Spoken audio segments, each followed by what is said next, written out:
Hello and welcome to Lavneesh sir की class. आज की ये शिक्षा निदेशालय राष्ट्रीय राजधानी क्षेत्र दिल्ली की वर्कशीट नंबर 11 जो कि कक्षा 8वीं के विद्यार्थियों के लिए है, यह ली गई है गणित विषय से। और आज इसमें हम सीख रहे हैं वर्ग और वर्गमूल को। तो बहुत ही मजेदार वर्कशीट है ये, यानी वर्ग और वर्गमूल निकालना। हालांकि निकालना तो अभी नहीं सिखाया गया, लेकिन इसकी कुछ ऐसी निशानियां बताएंगे कि जिससे आप पता लगा लेंगे कि आखिर उसका वर्ग क्या हो सकता है या उसमें कौन सा अंक आएगा। इन सब चीज़ों के बारे में आपको पता चल जाएगा। तो चलिए बिना समय गवाए शुरुआत करते हैं मेरे साथ और समझने की कोशिश करते हैं। तो देखो, एक रोचक कहानी के माध्यम से हमें कुछ सिखाया गया। इसको पहले ध्यान से, हर एक शब्द को ध्यान से सुनना और समझना। प्रिया और रिया, दो जुड़वा बहनें, आपस में विद्यालय खुलने के बारे में चर्चा कर रही थी कि जब स्कूल खुलेंगे तो हम सभी 6 फुट की दूरी बनाकर प्रार्थना स्थल पर प्रार्थना करेंगे। अब हो भी रहा है ना कि स्कूल खुलने की बारी शायद हो सकता है जल्दी आ भी जाए। तभी रिया ने कहा, हमारे विद्यालय में कुल 1027 बच्चे हैं। कितने? 1027 बच्चे।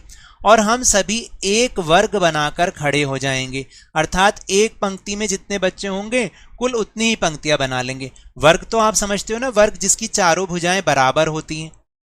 समझ रहे हैं? बिल्कुल ऐसा होता है ना वर्ग, चारों भुजाएं, मैंने थोड़ा सा रफ बनाया है, जिसकी चारों भुजाएं बराबर होती हैं। यानी एक पंक्ति में जितने बच्चे होंगे पंक्तियां उतनी ही बनेंगी। ठीक है, जैसे कि फिर वो कहता है कितना सुंदर लगेगा, वो बोली कितना सुंदर लगेगा हमारे विद्यालय का प्रांगण। कुछ इस तरह से, जैसे कि यहाँ पर दिखाया है कि मान लो कि एक पंक्ति में अगर 4 बच्चे खड़े होंगे तो 4 ही पंक्तियां बनेंगी, 1 2 3 और 4। तो इससे क्या लगेगा कि स्कूल बहुत सुंदर लगेगा। लेकिन आगे क्या हुआ देखते हैं। प्रिया ने कहा कि 1027 बच्चों से वर्गाकार आकृति नहीं बन सकती।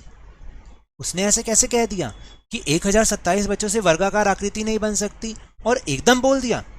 रिया को प्रिया पर गुस्सा आया। उसने पूछा कि तुम कैसे कह सकती हो, कि क्या तुम्हें 1027 का वर्गमूल निकालना आता है? यानी कोई ऐसी संख्या तुम्हें पता है कि अगर मैं उसको उससे गुणा करूं और 1027 आ जाए? अगर ऐसा हो तभी वर्ग बनेगा, वरना वर्ग बनेगा ही नहीं। अब उसने कहा, क्या कहा? प्रिया ने कहा, मुझे किसी भी संख्या का वर्ग निकालना तो आता है, परंतु किसी भी संख्या का वर्गमूल निकालना अभी मैडम ने नहीं सिखाया। यानी मुझे वर्ग निकालना तो आता है कि मान लो अगर मैं 4 को 4 से गुना करूं तो ये आ जाएगा 16, यानी 4 का वर्ग कितना हुआ? 16। ये तो मुझे आता है। लेकिन अगर मुझसे आप बोलोगे कि 16 इसका वर्ग क्या होगा, इसका वर्गमूल क्या होगा, वो नहीं आता मुझे निकालना। फिर भी मैं इकाई का अंक देखकर यह बात कह सकती हूं कि 1027 बच्चे वर्गाकार आकृति नहीं बना सकते। अब बात तो कुछ समझ नहीं आ रही, आपके समझ में आ रही है कि उसने ऐसे कैसी कोई ट्रिक निकाली कि वो कह रही है इकाई का अंक। इकाई का अंक क्या है इसमें? 7। वो कह रही है मैं इसको देख के बता सकती हूँ कि हाँ ये वर्गाकार नहीं बन सकता, यानी बिल्कुल चौकोर नहीं बन सकता। इसकी जो आकृति बनेगी, यानी एक पंक्ति में जितने बच्चे होंगे उतनी पंक्तियां नहीं बन सकती। अब आगे कैसे उसने समझाया ये हम भी आपके साथ साथ समझते हैं। वाकई बहुत मजेदार वर्कशीट है ये। चलो, प्रिया को वर्ग तो आता है तो हम एक बार वर्ग ही देख लेते हैं। 1 से 40 तक की संख्याओं का वर्ग क्या होगा। जैसे 1 का वर्ग क्या होगा? 1 होगा। वर्ग का मतलब होता है जब हम इस संख्या को इसी से ही गुणा कर दें तो जो उत्तर आएगा उसको हम वर्ग कहते हैं। तो 1 को 1 से गुणा किया, 1 आया। 2 को 2 से गुणा करा तो 2 का वर्ग कितना हो गया? 4। 3 का वर्ग कितना हो जाएगा? 9। वर्ग का मतलब उस संख्या को उसी संख्या से गुणा करना। 4 का वर्ग 16, 5 का वर्ग 25, 6 का वर्ग 36, 7 का वर्ग 49, 8 का 64, 9 का 81, 10 का 100, 11 का 121, 12 का 144, 13 का 169, 14 का 196, 15 का 225, 16 का 256, 17 का 289, 18 का 324, 19 का 371 और 20 का कितना हो जाएगा? 400। क्योंकि 20 को जब 20 से गुणा करोगे, अगर 20 को 20 से गुणा करोगे तो उत्तर 400 आएगा। और इसी तरीके से आप देखोगे 21 से 40 तक की संख्या के वर्ग हैं। इसको आप ध्यान से देखना, इसमें कुछ पैटर्न बन रहा है। क्या पैटर्न बन रहा है? अब देखो कुछ संख्याएं ऐसी हैं, अगर आप ध्यान से देखो, कि जो वर्ग में इकाई के स्थान पर बार बार आ रही हैं। कौन कौन सी संख्याएं? जैसे 1, 4, 9, 6, 5, 6, 9, 4, 1, 0 यानी 0, 1, 4, 9, 6, 5। आप देख रहे हो ना कि कुछ संख्या बार बार आ रही हैं, रिपीट हो रही हैं। यानी जब भी आप किसी का वर्ग कर रहे हो तो इकाई के अंक पर वो संख्या दोबारा आ रही है। कौन कौन सी संख्याएं देखो एक बारी। देखो प्रिया बोलती है कि क्या तुमने ध्यान से देखा? रिया क्या? प्रिया बोली कुछ संख्याएं ऐसी हैं जो इकाई के स्थान पर बार बार आ रही हैं और एक पैटर्न बना रही हैं। कुछ संख्याएं ऐसी भी हैं जो किसी भी संख्या का वर्ग करने पर कभी भी इकाई के स्थान पर नहीं आ रही हैं। कौन कौन सी संख्याएं जो बार बार आ रही हैं? देखो अभी जैसे मैंने आपको समझाया, 1, 4, 9, 6, 5, 6, 9, 4, 1, 0।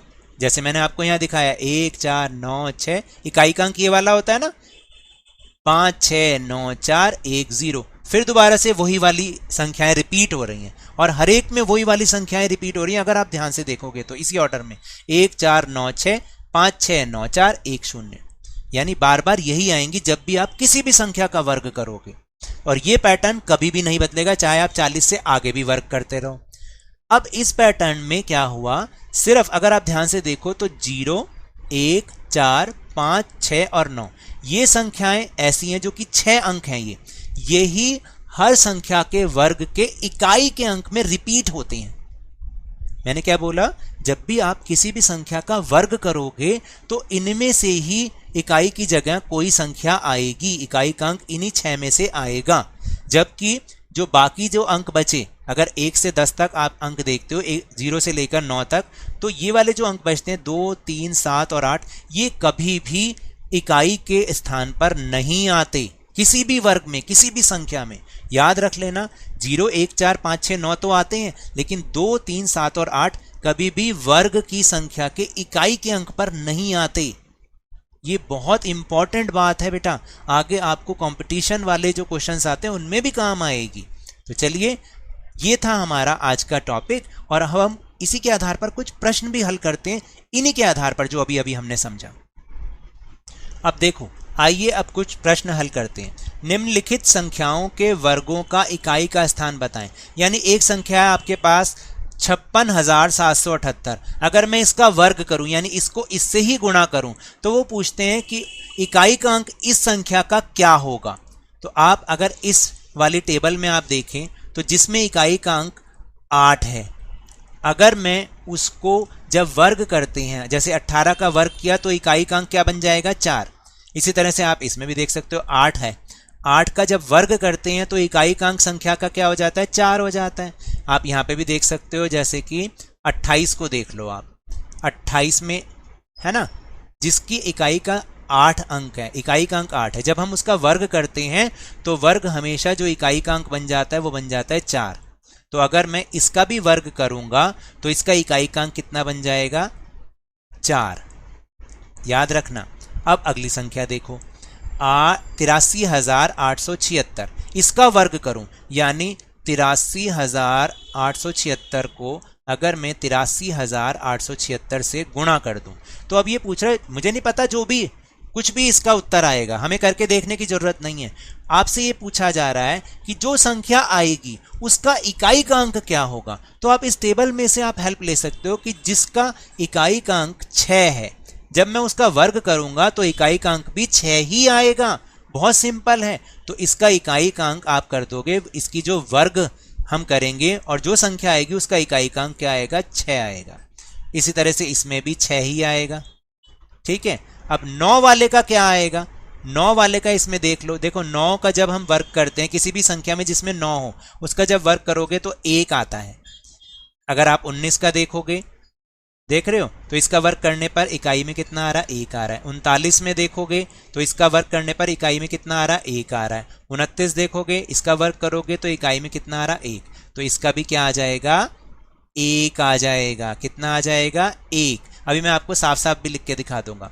फिर इसके बाद है ये वाली संख्या 25,088, वही इकाई में 8 है, तो जब वर्ग करोगे तो इसका क्या बन जाएगा? 4 बन जाएगा। तो देखो आप प्रश्न संख्या 1 का उत्तर इस तरह से लिख सकते हो अपनी कॉपी में कि संख्या और संख्या के वर्ग के इकाई का स्थान ये बनेगा, जो कि हमने टेबल में से देख के किया है। जब हम वर्ग करते हैं तो 8 को जब इस 8 से गुना करोगे, यानी इस संख्या को इससे गुना करोगे तो 64 आएगा। पहला जो आएगा 64 का 4 आएगा, इसलिए इकाई का अंक इसका वर्ग जो होगा उसका 4 आएगा। इसका 6 का 6 ही आएगा, 9 का 1 हो जाता है क्योंकि 9 में 81 होता है, और 8 का 64 यानी 4 ही आएगा। इस तरह से आप इसका उत्तर लिख सकते हो। अब दूसरा प्रश्न, निम्नलिखित में से कौन कौन सी संख्याएं कभी भी पूर्ण वर्ग नहीं हो सकती हैं? तो देखो ऊपर जो हमने लिखा हुआ है उसको ध्यान से आप याद रख लेना। जिन भी संख्याओं के इकाई का अंक ये वाला होगा 0, 1, 4, 5, 6, 9, वो तो पूर्ण वर्ग होंगी। अगर 2, 3, 7 या 8 होगा वो पूर्ण वर्ग नहीं होंगी। तो आपको यही ढूंढना है किसका इकाई का अंक 2, 3, 7 और 8 है। जिसका इकाई का अंक 2, 3, 7 और 8 है वो पूर्ण वर्ग नहीं होगी। इसका है नहीं, इसका है, तो ये वाली पूर्ण वर्ग नहीं होगी। मैं उसको सर्कल कर रहा हूं क्योंकि इसका इकाई का अंक 8 है, इसलिए ये पूर्ण वर्ग नहीं होगी। फिर ये वाली संख्या होगी, बिल्कुल होगी। ये वाली भी कभी भी पूर्ण वर्ग नहीं हो सकती, ठीक है, क्योंकि इसका इकाई का अंक 7 है। 4 वाली नहीं, इसको नहीं हम ले सकते क्योंकि अगर 4 है तो वो पूर्ण वर्ग होती है। फिर जिसके इकाई का अंक 3 है, हाँ ये वाली भी होगी। तो ये जो संख्याएं आई हैं ये कभी भी पूर्ण वर्ग नहीं बन सकती क्योंकि इनकी इकाई का अंक क्या है, 2, 3, 7 या 8 है। ठीक है, ऐसे आपको याद रखना है इसको। फिर तीसरा प्रश्न है कि निम्नलिखित में से कौन कौन सी संख्याओं के वर्ग या घन करने पर संख्या के इकाई के स्थान पर कोई फर्क नहीं पड़ेगा। देखो वर्ग का मतलब होता है जब हम एक संख्या को दूसरी उसी संख्या से गुणा करते हैं। जैसे मैं आपको करके बताऊं, जैसे संख्या है 68,988, इसका वर्ग मतलब होता है कि इसको 2 बार गुणा करना, 68,988। अब जब आप इसको गुणा करोगे तो पहले इसको इससे करोगे, तो 8 को 8 से करेंगे तो उत्तर में क्या आएगा, 64 यानी कि 4 आएगा। इसका मतलब फर्क पड़ गया ना। 8 ही अगर आता तब फर्क नहीं पड़ता, लेकिन अगर मान लो जैसे ये है 68,955, अगर जब आप इसको इससे ही गुणा करोगे, ठीक है, तो 5 को जब 5 से करेंगे तो उत्तर में क्या आएगा, 25 यानी 5 ही आएगा। तो कोई फर्क पड़ा नहीं। तो अगर जिसके इकाई के अंक में 5 होता है तो उसको आप 2 बार गुना करो या 3 बार गुना करो, तब भी इकाई का अंक 5 ही आएगा। इसी तरह से जिसका 1 होता है, लास्ट में 1 होता है, उसको आप 1 बार गुना करो, 2 बार गुना करो या 3 बार गुना करो, उत्तर क्या आएगा, 1 ही आएगा। और इसी तरह से 6 भी होता है। 6 को अगर आप 2 बार गुना करोगे तो क्या आएगा, 36, इकाई का अंक क्या है, 6, कोई फर्क पड़ा नहीं। अगर आप 1 बार और गुना कर दोगे तब भी 6 ही उत्तर आएगा। तो कौन कौन से अंक हो गए, 5, 1 और 6। अब देखते हैं अपनी संख्याएं। तो अभी हमने कौन कौन सी संख्याएं सीखी हैं, जिसकी इकाई का अंक 1 हो, 5 हो या 6 हो, तो उस पर कोई फर्क नहीं पड़ेगा। तो इसका उत्तर है ये वाली संख्याएं, ठीक है, क्योंकि इनको आप चाहे 2 बार गुना करो, 3 बार गुना करो, इकाई का अंक वही रहेगा जो कि इस संख्या की इकाई का अंक है। तो इसके बाद है कि 1027 में इकाई का अंक 7 है, तो क्या 1027 किसी पूर्ण संख्या का वर्ग हो सकता है, नहीं, क्योंकि हमने समझा है कि जिसकी इकाई का अंक 2, 3, 7 और 8 होता है वो कभी भी पूर्ण संख्या का वर्ग नहीं हो सकता। ठीक है, तो ये इससे आपको समझ में आया कि किस तरीके से हम बहुत आसान तरीके से बता सकते हैं कि कौन पूर्ण संख्या का वर्ग है और कौन नहीं। अब एक जरूरी सूचना, हमने टेलीग्राम ऐप पर एक चैनल लवनीश सर की क्लास बनाया है, जिसका लिंक आपको डिस्क्रिप्शन बॉक्स में मिल जाएगा। वहां से आप इस लिंक को ज्वाइन करें और उस ग्रुप से जुड़ें। वहां पर आपको इस वीडियो का और दूसरी वीडियोस का लिंक मिल जाएगा। आपको कहीं ढूंढने की जरूरत नहीं पड़ेगी और उससे आप सीधा यूट्यूब पर पहुंच जाएंगे।